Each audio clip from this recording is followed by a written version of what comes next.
এই তীব্র গরমে যদি এক টুকরো শান্তি পেতে চাও তাহলে কখনো আমের এই রেসিপিটা বানিয়ে দেখো।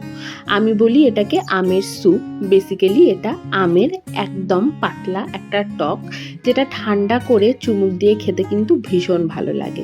কখনো একবার ট্রাই করে দেখো, তোমাদেরও খুব ভালো লাগবে।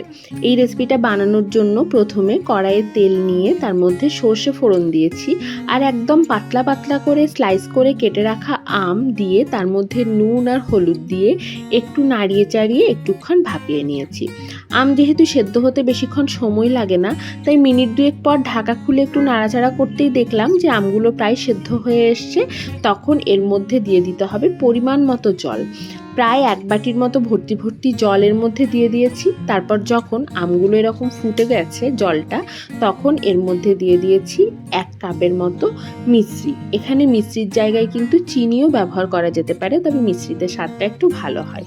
তারপর একটু বিট লবণ দিয়ে একটা ডালের কাঁটা দিয়ে এইরকমভাবে আমগুলোকে ভালো করে ঘুটে নিয়েছি, যাতে আমগুলো গোটা গোটা না থাকে। তারপর ভালো করে ফুটিয়ে একদম পুরোপুরি ঠান্ডা করে নিতে হবে, আর তারপর ফ্রিজে ঢুকিয়ে এটাকে একদম চিল করে তারপর গ্লাসের মধ্যে ঢেলে এটাকে সার্ভ করো।